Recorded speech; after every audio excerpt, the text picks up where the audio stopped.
Hi, it's Chris from Living the Inner Life. And today, I want to talk about alchemy. Actually, inner alchemy. All right? So maybe you've heard of alchemy, probably have. It's the old practice of trying to turn lead into gold.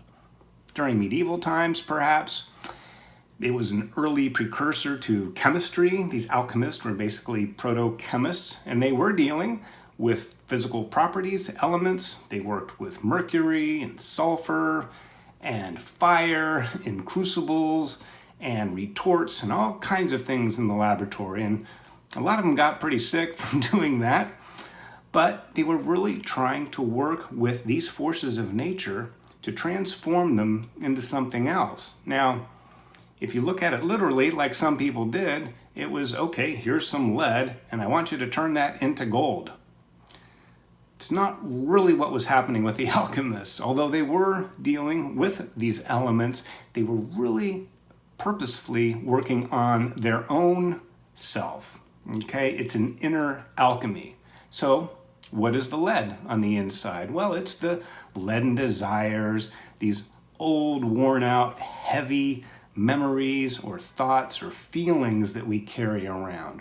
Okay, and remember, lead is what a scuba diver uses to sink down to the bottom of the ocean. So you really kind of don't want to be carrying a lot of lead around, okay?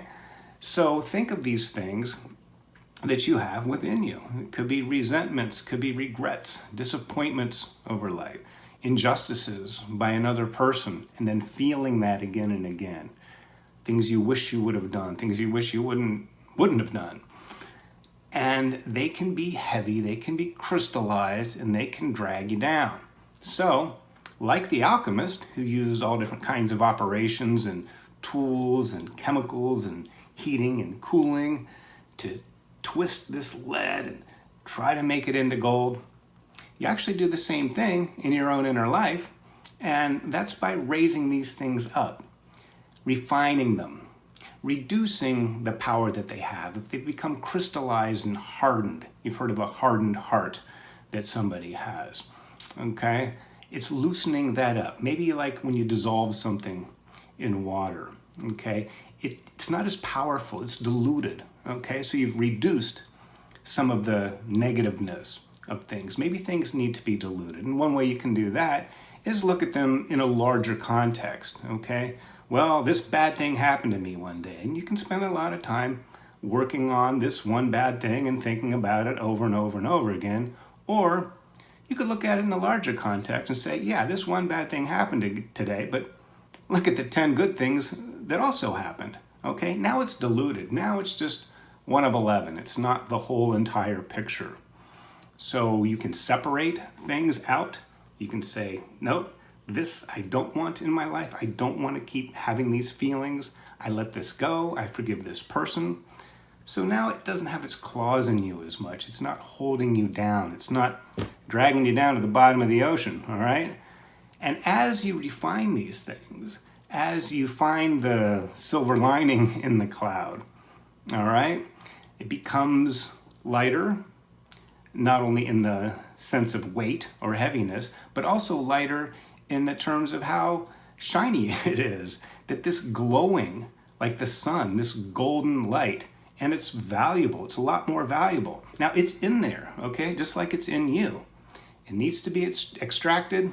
It needs to be rescued. It needs to be awakened from its sleep, okay? Now, you think, well, okay, that sounds great, but I'm not really an alchemist. I don't have a laboratory. I'm not going to mess around with mercury and sulfur, and I don't blame you. I don't either. Check this out. If you've ever baked a cake, guess what? You're an alchemist. That's alchemy. That's an alchemical transformation. You take some base materials like flour and sugar and baking soda or powder. I always get those mixed up. Maybe a couple eggs and some butter and some oil, and you mix it all together, and guess what? Oh, you got this disgusting goop. But alchemically, you stick it in the oven, the crucible, and add fire and heat to it, and you pull it out, cool it down, and you've baked yourself a cake. Complete alchemical transformation from what you started with. You used these base materials that you already had, and at the end, you created something so much more different. You don't want to eat a cup of flour, but I'll eat a piece of cake, all right? So you are an alchemist. You've done this in your life, whether it's been in the kitchen as the laboratory or the laboratory of your own soul, okay? Dig down, pull these things out. Ask, do I need this anymore? Can I maybe burn some of this off or maybe boil it down to its essence? Or can I just dilute this? Is this really that important? Yes, it's significant, but there's so many more greater important things in my life that, well, this is just a drop in the bucket, okay? So that's alchemy. That's inner alchemy. Turn your leaden, base, desires, resentments, feelings, emotions, thoughts, habits, and transform them. Okay, you're not throwing them away and replacing them with something else, because this is what you have to work with, and it's enough. It's more than enough.